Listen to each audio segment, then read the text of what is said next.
स्वामिनारायणः साक्षादक्षरः पुरुषोत्तमः सर्वेभ्यः परमां शान्तिम् आनन्दं सुखमर्पयेत्। वसुदेवसुतं देवं कंसचाणूरमर्दनं देवकी परमानन्दं कृष्णं वन्दे जगद्गुरुम्। ॐ अक्षरमहं पुरुषोत्तमदासोऽस्मि। ॐ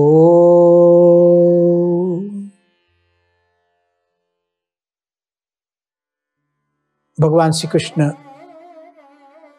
अर्जुन को अब जो बात कर रहे हैं वह भारतीय वैदिक सनातन धर्म की दृष्टि से अति विशिष्ट बात है। अर्जुन विषाद कर रहे हैं सेनयोः उभयोर मध्ये विषीदन्तम्। इस तरह विषाद करते हुए अर्जुन को तम उवाच ऋषिकेशः, ऋषिकेश भगवान श्री कृष्ण उवाच, उन्होंने कहा। कैसे कहा? प्रहसन्निव।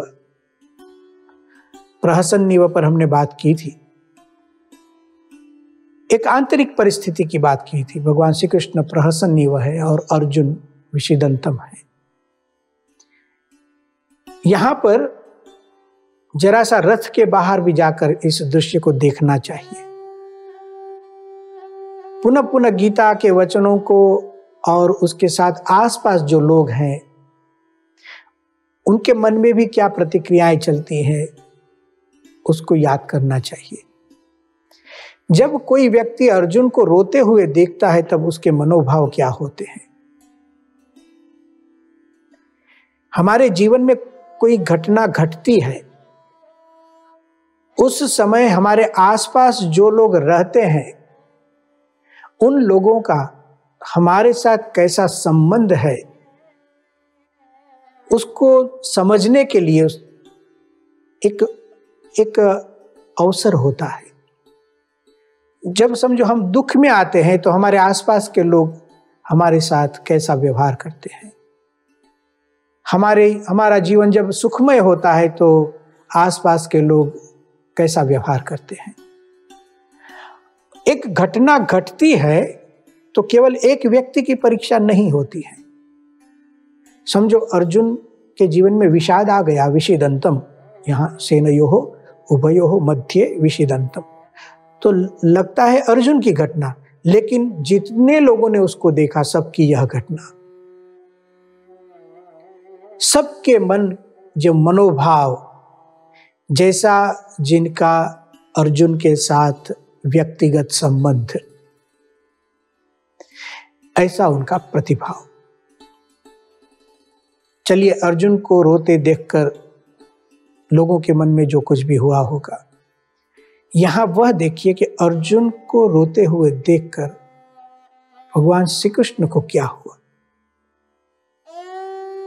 प्रहसन्निव, कुछ नहीं हुआ। समझो कोई एक नॉर्मल एक परिस्थिति है, सिचुएशन है, नॉर्मल सिचुएशन, इसमें क्या बड़ी बात है। हाँ ठीक है, अर्जुन रोया है, उसमें क्या बड़ी बात है। अरे धनुष छोड़ दिया था, हाँ छोड़ दे, मनुष्य है, नर्वस हो जाता है। भगवान श्री कृष्ण को कुछ नहीं होता है। हाँ अर्जुन को समझाएंगे, ठीक से समझाएंगे, तर्क के साथ समझाएंगे और व्यक्तिगत जो संबंध है उसका भी उपयोग करेंगे, इमोशनली भी समझाएंगे, एक फिलोसॉफिकल वे भी यहां लाकर समझाएंगे, सब कुछ करेंगे, लेकिन उनका व्यक्तिगत संबंध देखिए, उनको कुछ नहीं हुआ। वे रथ में ही रहे, छोड़कर चले नहीं गए। जीवन में ऐसे व्यक्ति को मार्गदर्शक बनाइए जो भगवान श्री कृष्ण जैसा हो। जीवन में ऐसे व्यक्ति को गुरु बनाइए जो भगवान श्री कृष्ण जैसा हो। जब हम रोते हो विषीदन्तम् इव, तब वह प्रहसन्निव हो। ऐसे गुरु उनकी शरण में जब जाते हैं तब लाभ होता है। तो आसपास के लोग अर्जुन को देखकर उनके मन में जो भी विचार आए होंगे, लेकिन जब भगवान श्री कृष्ण प्रहसन्न हुआ है, उनको कुछ नहीं हुआ। यह मित्रता का एक परम आदर्श, फ्रेंडशिप कैसी होनी चाहिए गीता से सीखिए। जब आपका मित्र रोता हो तब आप हंस सकते हो, जब आप रोते हो जब आपका मित्र हंस सकता हो। प्रहसन्न, ऐसे संबंध जहां पर है वहां विजय निश्चित है। हाँ, जब भगवान श्री कृष्ण हंसते हैं तो और भी एक बहुत बड़ा संदेश मिलता है प्रतिपक्ष को, शत्रु पक्ष को, कि जब तक अर्जुन रोता है तो ठीक है, प्रतिपक्ष के लिए बड़ी बात है, लेकिन उसी समय जब कृष्ण हंसते हैं प्रहसन्न वह, तो अर्जुन रोए या न रोए कोई मतलब नहीं। हाँ, यदि कृष्ण की परिस्थिति विषीदंतम युव हो जाए तो प्रतिपक्ष विजयी हो जाएगा, ये शक्य ही नहीं। यहां तो भगवान ने पूरा दायित्व लिया है, अर्जुन सहित पूरे महाभारत युद्ध का दायित्व ले लिया है। तो यह बहुत अद्भुत बात यहां देखने मिलती है। अब विषीदंतम, विषाद कर रहा है। भगवान श्री कृष्ण बहुत प्रेम से उसको पहला एक वाक्य कहते हैं, दूसरे अध्याय का 11वां श्लोक है, अशोच्यान अन्वशोचस्त्वम प्रज्ञावादांश्च भाषसे गतासून अगतासूंश्च नानुशोचन्ति पंडिताः। दो बातें याद कराते हैं भगवान श्री कृष्ण अर्जुन को। देखो अर्जुन, एक और आप मुझे ज्ञान की बातें सुनाते हैं, प्रज्ञावादांश्च भाषसे। प्रज्ञावाद का मतलब है प्रज्ञा, कोई प्राज्ञ पुरुष, बुद्धिशाली व्यक्ति जैसे बोलते हैं, ऐसी आप मुझे बातें सुना रहे हैं। और वह सुनाया था, प्रथम अध्याय में हमने देखा था, अर्जुन ने कहा था कि युद्ध करके क्या लाभ होगा, युद्ध में तो हिंसा होती है और युद्ध करने से पाप लगता है, उससे तो स्त्रियां दूषित होती हैं, वर्ण संकर प्रजा होती है, कुल धर्म का नाश होता है। सब अच्छी बातें थी और शास्त्रों को भी बीच में लाता था, पुण्य और पाप की बात कर रहा था, बात तो गलत नहीं थी। भगवान श्री कृष्ण ने और एक बात सुनाई यहाँ, देखो अर्जुन, आप प्रज्ञावाद करते हैं, बुद्धिशाली की तरह बोलते हैं, और साथ में अशोच्यान अन्वशोचस्तुम, जिसके लिए शोक नहीं करना चाहिए उसके लिए शोक भी करते हैं। तो आप पंडित है, विद्वान है, ज्ञानी प्राज्ञ पुरुष है, तो गतासुन अगतासुंश्च नानुशोचन्ति पंडिताः, जो सही अर्थ में ज्ञानी है वे गतासुंस, जो मर जाते हैं, अगतासुंश्च, और जो जीवित हैं उनके लिए शोक नहीं करते। जन्म और मृत्यु तो एक चक्र की तरह मानते, और यह परम सत्य है, परम सिद्धांत है। पंडित लोग इसका स्वीकार करते हैं। यदि आप पंडित हैं, प्राज्ञ हैं, तो रो क्यों रहे हैं? अशोच्यान अन्वशोचस्तुम प्रज्ञावादांश्च भाषसे। भगवान श्री कृष्ण ने यहां प्रज्ञावाद ऐसा शब्द प्रयोग किया, एक विशिष्ट अर्थ है प्रज्ञावाद। सामान्य शब्द का अर्थ है प्रज्ञावाद एक बुद्धिशाली की तरह बोलना। यहां पर जो प्रयोग किया गया प्रज्ञावाद शब्द का, इसका गूढ़ार्थ यह है मनमानी करना, बुद्धिपूर्वक मनमानी करना। जो निश्चय मैंने किया है वही सही है, वही होना चाहिए, इसका प्रतिपादन करने के लिए, और सामने जो व्यक्ति है हमारे समक्ष जो हमारी बातें सुनता है उसको कन्विंस करने के लिए जो पद्धतियां अपनाई जाती हैं उसको प्रज्ञावाद कहते हैं। हित के लिए नहीं, योग्य निर्णय के लिए भी नहीं। हाँ, कभी कुछ करना उचित होता है, उसके लिए भी समझाना पड़ता है, तर्क देने पड़ते हैं, लाभ लाभ का विचार करना पड़ता है, परिस्थिति का विचार करना पड़ता है, वो ठीक है, वो गलत नहीं। लेकिन मनमानी करने के लिए, अपने ही निर्णय को परम सत्य समझाने के लिए, मैं जो मानता हूं वही सत्य है, उसको प्रमाणित करने के लिए जो तर्क दिए जाते हैं, ऐसे तर्कों के लिए भगवान श्री कृष्ण ने यहां शब्द प्रयोग किया प्रज्ञावाद। अर्जुन की बातें तो अच्छी थी, लेकिन इन अच्छी बातों का उपयोग अपनी मनमानी करने के लिए कर रहा था, इसलिए भगवान श्री कृष्ण ने शब्द प्रयोग किया यह तो प्रज्ञावाद है। हम एक सामूहिक जीवन जीते हैं। हमारे जीवन में कभी ऐसे क्षण आ जाते हैं जब हम प्रज्ञावाद कर देते हैं। कोई पुत्र है, उसके मन में कोई इच्छा है और ऐसी इच्छा नहीं भी होनी चाहिए। जो इच्छा है उस ढंग से करने जाए तो कुछ अनिष्ट भी होने की संभावना है, और तब पिता उसको समझाते हैं कि देखो बेटा, ये नहीं करना चाहिए, ऐसा करने से अनिष्ट होगा, ऐसा करने से दुख आएगा।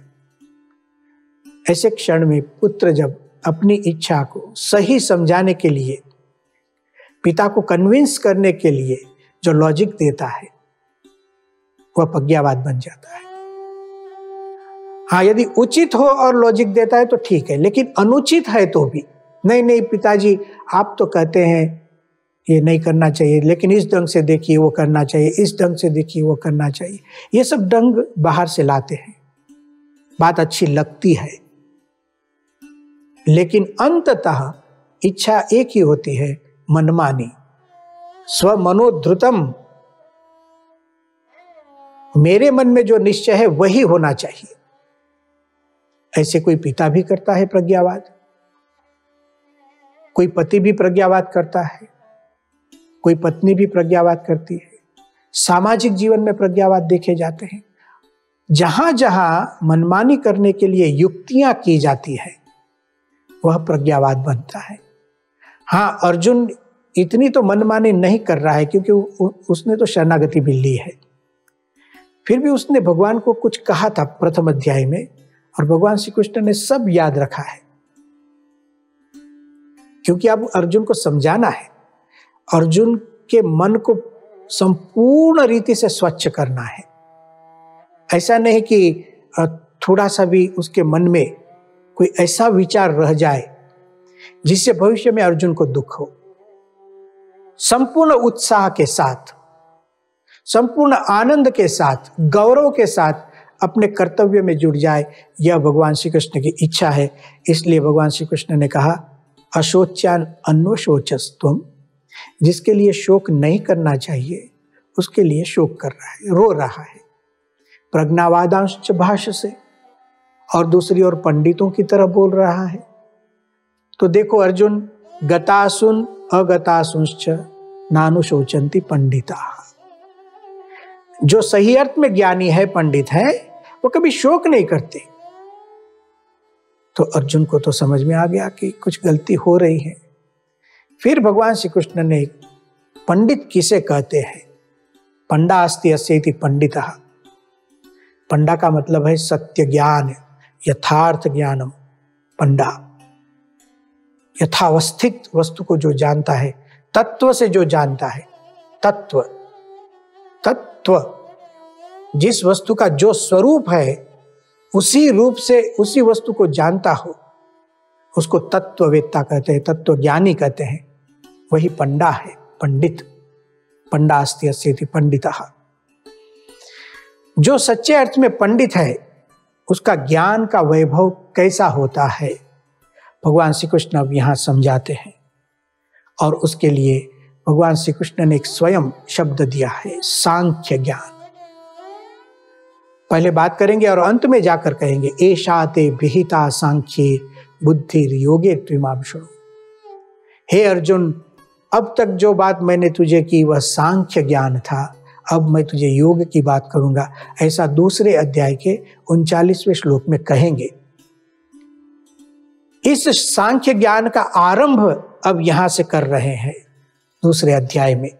पंडित किसे कहते हैं? अर्जुन देखिए, हमारे वैदिक सनातन धर्म के पंडित तो क्या मानते हैं, यह देह और आत्मा भिन्न है। देहात्म भेद, देह ही आत्मा नहीं है, देह से आत्मा अलग है। एक विवेक ज्ञान, वहां से सांख्य का आरंभ करते हैं। भारतवर्ष में सांख्य दर्शन प्रसिद्ध है। षट दर्शन में सांख्य दर्शन ऐसा एक दर्शन है जहां जड़ चेतन का विवेक कर दिखाया है। विवेक शब्द, विवेचन, अलग करना, पृथक करना, अलग करके देखना। देह ही आत्मा नहीं, देह से भिन्न आत्मा है, ऐसा जो समझता है वह पंडित है अर्जुन। इस बात को समझो। भगवान श्री कृष्ण ने कहा गीता में, देहिनः अस्मिन् यथा देहे कौमारम यौवनम जरा तथा देहांतर प्राप्ति ही धीरस्तत्र न मुह्यति। अद्भुत बात कर दी। सामान्य शब्दों में भगवान श्री कृष्ण अर्जुन को कहते हैं, देखो अर्जुन, जिस तरह अस्मिन देहे, इस देह में अवस्थाओं का परिवर्तन होता है, जैसे कौमार अवस्था, यौवन अवस्था, जरावस्था, बचपन होता है, युवानी होती है, बुढ़ापा होता है देह में। तो बचपन से बदलकर एक अवस्था बदलती है और हम कौमार युवावस्था में जाते हैं, युवावस्था बदल जाती है, बूढ़े हो जाते हैं, वृद्धावस्था आती है। एक सामान्य घटना को लेते हैं जो प्रत्येक व्यक्ति को अनुभव होता है, अवस्थाओं का परिवर्तन। लेकिन इस उदाहरण का उपयोग कहाँ करते हैं? देखिए, भगवान श्री कृष्ण कहते हैं तथा देहांतर प्राप्ति ही।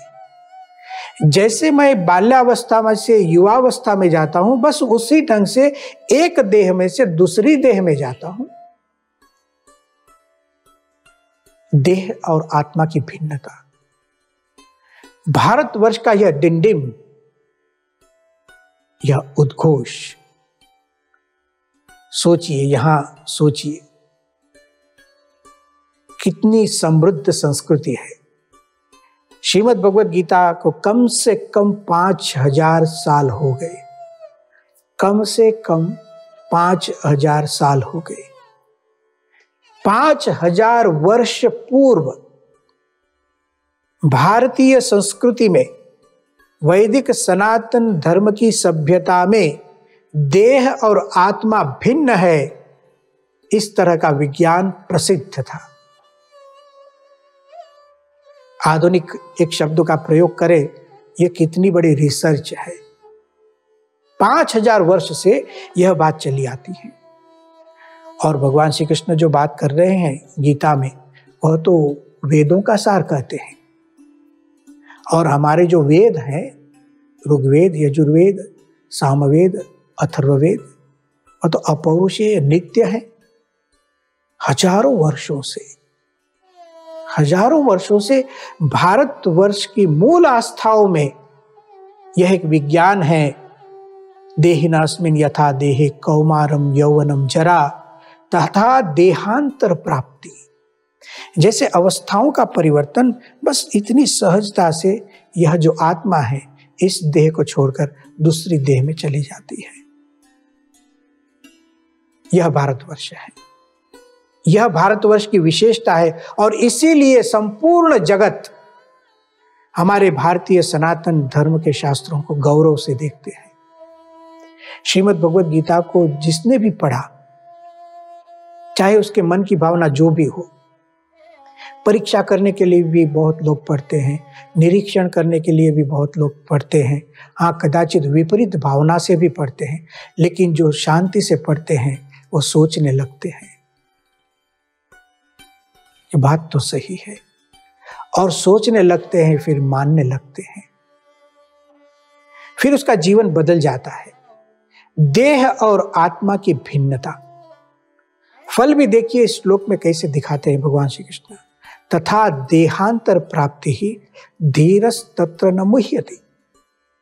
यदि इस सिद्धांत को कोई जान ले, उसको धीर कहा, धैर्यवान, श्रद्धावान। तत्र न मुह्यति, तत्र न मुह्यति का तात्पर्य क्या है? जब देह और आत्मा भिन्न है, यह देह आत्मा नहीं है, इस सिद्धांत को जो जान लेता है तो उसे मोह कैसे होगा? और यदि मोह ही नहीं तो विषाद कहां से? क्योंकि जब मोह है तभी तो विषिदंतम आया था। परया कृपया विष्टः विषिदन्निदम अब्रवीत। एक मोह व्याप्त हुआ तभी तो अर्जुन को विषाद हुआ। जब मोह ही नहीं तो विषाद कहां से? मोह नाश करने के लिए आत्मज्ञान आवश्यक है। उसको सांख्य ज्ञान कहते हैं भगवत गीता में। सांख्य ज्ञान, आत्मा और देह की भिन्नता। एक आत्म तत्व का अनुभव भारतवर्ष की विशेषता है। अद्भुत अनुभव है। मैं आत्मा हूं, मैं देह नहीं। स्वामीनारायण भगवान ने अपने उपदेश ग्रंथ वचनामृत में कहा है, मैं देह नहीं, मैं देह से भिन्न आत्मा हूं। केवल देह नहीं, भगवान स्वामीनारायण कहते हैं मैं देह, इंद्रिय, अंतःकरण, पंच प्राण, इन सभी से भिन्न आत्मा हूं। इतना ही नहीं, इन सब का मैं नियामक हूं, प्रकाशक हूं। ऐसी मेरी आत्मा में परमात्मा विराजमान है। भगवान स्वामीनारायण ने श्रीमद् भगवद गीता कथित जो आत्म विचार है उसको प्रतिदिन करने के लिए आज्ञा दी है। धीरस्तत्र न मुह्यति। यदि कोई व्यक्ति मोह से मुक्त होना चाहता है, अवश्य उसे आत्मविचार करना चाहिए।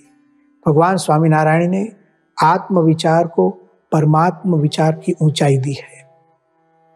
आत्मविचार को ब्रह्म विचार की ऊंचाई और पर ब्रह्म विचार की ऊंचाई दी है। जहां जहां उन्होंने आत्मविचार का उपदेश दिया है, उन्होंने ऐसे कहा, मैं देह नहीं हूं। वहां से आत्मविचार को शुरू कीजिए। मैं इस देह से भिन्न हूं, मन से भिन्न हूं, बुद्धि से भिन्न हूं, इंद्रियों से भिन्न हूं। मैं उतना प्रकाशक हूं। मैं देह, इंद्रिय इत्यादि का नियामक हूं।